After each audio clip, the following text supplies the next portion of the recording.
సృష్టించబడిన ఏ జీవి వలన మరణం సంభవించదు. నా మరణం పగులు గాని రాత్రి గాని గృహం లోపల గాని వెలుపల గాని అస్త్రశస్త్రాల వల్ల గాని సజీవుల చేత గాని నిర్జీవుల చేత గాని నా మరణం సంభవించదు. సమస్త లోకాలకు సామ్రాజ్ఞి అవ్వాలి, అఖండ శక్తివంతుడిని అవ్వాలి. నాకు వరం ఇవ్వండి బ్రహ్మదేవా, వరం ఇవ్వండి. ఈ సమస్త లోకాలకి నేనే భగవంతుడిని. ఇకపై ఆ తిరిగిపోయిన విష్ణునామం ఈ లోకంలో వినిపించకూడదు. అతన్ని నమ్మిన భక్తులని చంపేయండి.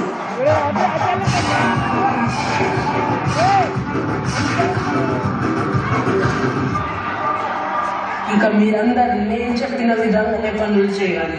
అన్ని దేవాలయాల్లో నా విగ్రహాలే ఉండాలి. హిరణ్యకశిపుడే భగవంతుడు అని కీర్తించాలి.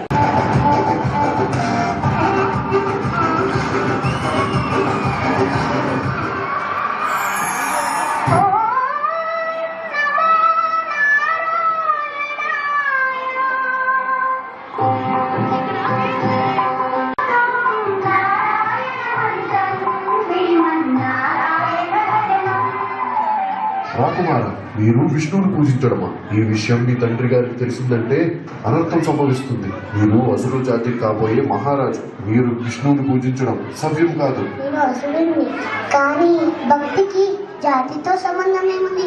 భక్తి అనేది మనసుకి సంబంధించింది. పదండి, మీ తండ్రి గారు వెంటనే తీసుకుని రమ్మన్నారు. రా కుమారా, నువ్వు రాబోయే కాలంలో ఆ సింహాసనం అధిష్ఠించాలి. అసురుల జాతి భవిష్యత్తు నీ చేతిలో ఉంది. రాజు కర్తవ్యం ఆ భగవంతుడే శ్రీ మహావిష్ణువు. ఆయనే ఈ సృష్టికి తండ్రి. ఆపు నీ విష్ణు సూక్తి. ఇకపై నీ నోట నుంచి ఆ విష్ణునామం పలకకూడదు. నీ తండ్రి అయిన నేనే ఈ సృష్టికి భగవంతుడిని. మర్చిపోయావా? ఆ విష్ణువే మన శత్రువు.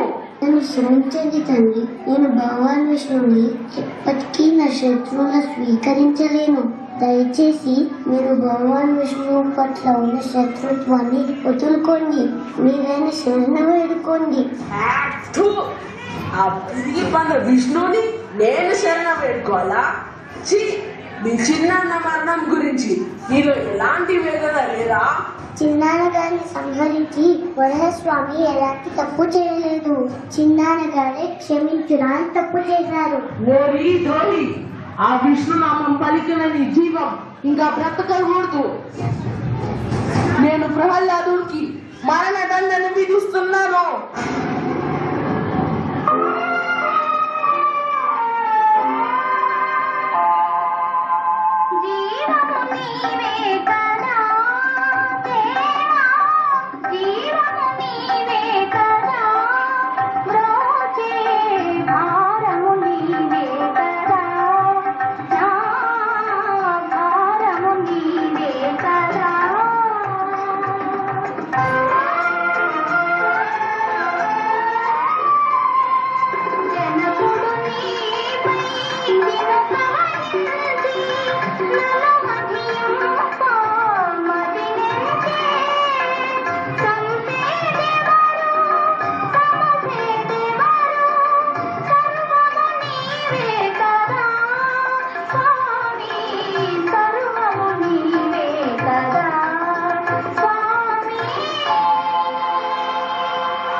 ప్రభు, ఎంత ప్రయత్నించినా ప్రహ్లాదుడి మరణం సంభవించట్లేదు.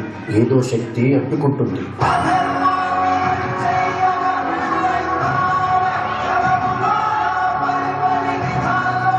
నాకు తెలిసి ప్రహ్లాదుడిని ఆ విష్ణువే ఏదో మాయా రూపంలో వచ్చి కాపాడుతున్నాడనిపిస్తుంది.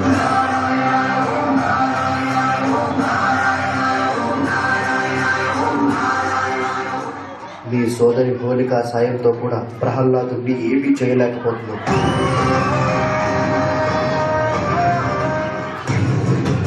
నీచుడా, కులద్రోహి, ఆ మాయావి విష్ణుని నేను వదిలిపెట్టాను. నువ్వు ఆ విష్ణు తొత్తువే కదా, పిలువు అతన్ని. కనీసం నువ్వు పిలిచినప్పుడైనా నా ముందుకు వస్తాడు, చూద్దాం. మీరు ఎవరినైతే పిలవాలనుకుంటున్నారో ఆయన సర్వాంతర్యామి. ఆయన ఈ సభలో ఉన్న ప్రతి అంశంలోనూ ఉన్నారు.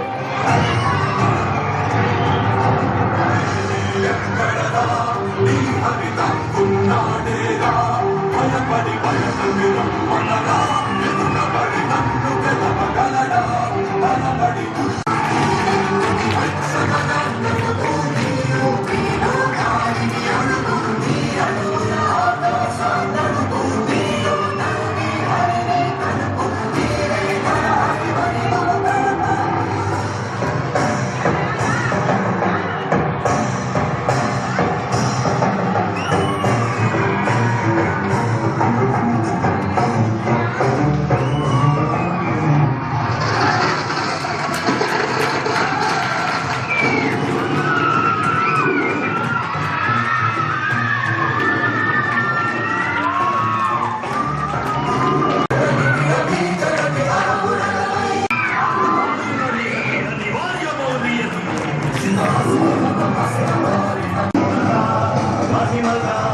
నేను నరుని కాదు, మృగాన్ని కాదు, నేనే నరసింహ.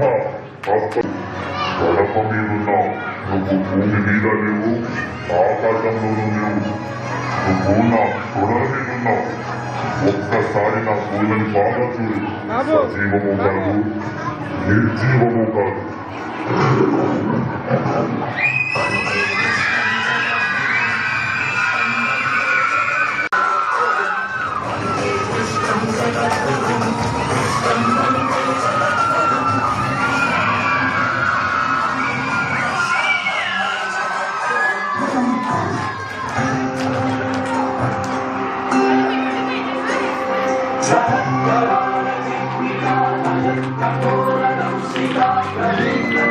నరసింహ